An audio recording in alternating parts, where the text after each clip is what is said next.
Hello my friends. അപ്പോൾ ഇന്ന് നമുക്കൊരു ഗെയിം ആയാലോ. നമുക്ക് ഈ കാലത്ത് തമാശ പറയാനും ഉദാഹരണം പറയാനും പഴഞ്ചൊല്ല് കാരണവന്മാരായിട്ട് കുറേ ഉണ്ടാക്കി വെച്ചിട്ടുണ്ട്. കണ്ടോളി. 1000 തെങ്ങുള്ള നായർക്ക് പല്ലു കുത്താൻ ഈർക്കിളില്ല എന്ന് പറഞ്ഞ മാതിരി എൻ്റെ അവസ്ഥ. മനസ്സിലായില്ലേ? അടയ്ക്കാണെങ്കിൽ മഴ വെക്കാം, കൊവുങ്ങാകുമ്പോൾ പറ്റൂല. മനസ്സിലായില്ലേ?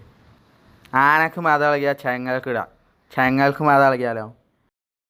പണ്ടൊരാൾ കായില്ലാതെ ഇറച്ചിക്ക് പോയ മാതിരി വരിന്നോ വിറച്ചും ചത്ത് നോക്കിന്നോ നോൺച്ചും ചത്ത് എന്ന് പറഞ്ഞ മാതിരി ഞാൻ ഇവിടെ നിന്നിട്ട് കാര്യമില്ല. മനസ്സിലായില്ലേ? ഇതൊക്കെ കുടുംബകലഹം 100-ാം ദിവസം എന്ന ഹോം ഫിലിമിന് വേണ്ടിയിട്ട് സലാം കൊടിയത്തൂർ മാഷ് ഡയലോഗ് എഴുതി ഡയറക്റ്റ് ചെയ്യുകയും സിദ്ദീഖ് കൊടിയത്തൂർ മാഷ് അഭിനയിച്ച് ഫലിപ്പിക്കുകയും ചെയ്തതാണെന്ന് എല്ലാവർക്കും അറിയാം. ഇതിൽ ചില പഴഞ്ചൊല്ലുകളൊക്കെ ആദ്യം ഉള്ളതും എന്നാൽ ചിലതൊക്കെ അവർ ഈ ഫിലിമിന് വേണ്ടിയിട്ട് നിർമ്മിച്ചെടുത്തതുമാണ്. ഇനി ഗെയിമിലേക്ക് വരാം. ഒരു 50 വർഷം കഴിഞ്ഞിട്ടുള്ള ആൾക്കാർക്ക് ചിലപ്പോൾ നമ്മൾ ഉപ്പ് ഉപയോഗിക്കുന്ന പഴഞ്ചൊല്ലുകളൊന്നും അവരുടെ ജീവിത സാഹചര്യവുമായി പൊരുത്തപ്പെട്ടു പോകാൻ കഴിയുന്നുണ്ടാവില്ല. അപ്പോൾ നമ്മൾ കുറച്ച് പഴഞ്ചൊല്ലുകൾ അവർക്ക് വേണ്ടി ഉണ്ടാക്കണം. കുറച്ച് ന്യൂ ജനറേഷൻ പഴഞ്ചൊല്ലുകൾ നമുക്കൊക്കെ യോജിച്ചൊന്ന് ഞാനൊന്ന് ഉണ്ടാക്കിയിരുന്നു. പണിയുള്ളവനെ എക്സ്പീരിയൻസ് ഉള്ളൂ, എക്സ്പീരിയൻസ് ഉള്ളവനെ പണിയുള്ളൂ. അപ്പോൾ വേഗം ഭാവിയിലേക്ക് കുറച്ച് പഴഞ്ചൊല്ലുകൾ ഉണ്ടാക്കിയിട്ട് കമൻറ്റ് ബോക്സിലിടുക. ഞാൻ ഇനി കഴിയില്ല എന്നുണ്ടെങ്കിൽ അത് കഴിയുന്ന സുഹൃത്തുക്കളെ മെൻഷൻ ചെയ്ത് ഷെയർ ചെയ്യുക. ഫോളോ ചെയ്യാൻ മറക്കല്ലിട്ടോ.